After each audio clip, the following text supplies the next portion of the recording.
Good afternoon.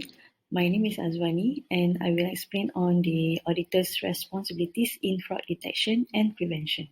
So I am referring to ISA 240, the auditor's responsibility relating to fraud in an audit of financial statements, explains on the characteristic of fraud, management and auditor's responsibility for the prevention and detection of fraud, how to assess and respond to the fraud risk, and how to evaluate the evidences indicating fraud.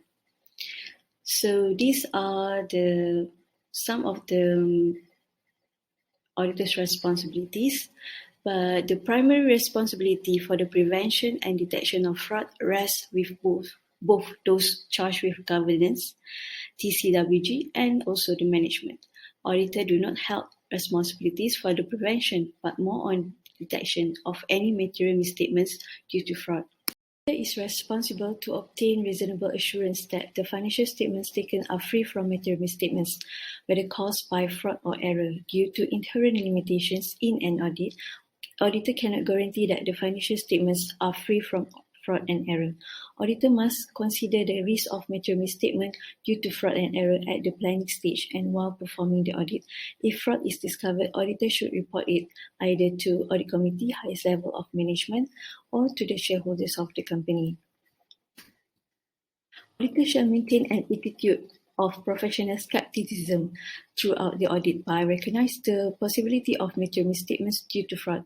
Unless doubtful situations are present, auditor may accept all records and documentation presented by the company as genuine, if conditions suggest otherwise. Auditor should investigate further by making inquiries and get responses from various parties. Where responses to inquiries are inconsistent, auditor shall investigate on the inconsistency.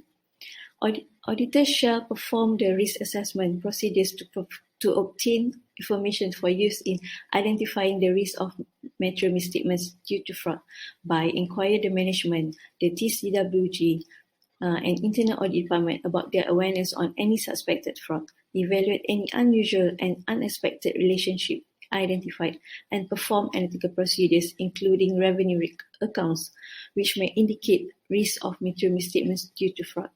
Auditor shall obtain sufficient audit evidence and where the audit evidence indicate a risk of fraud, evaluate its impact on the other audit evidence. Also consider the possibility of collusion.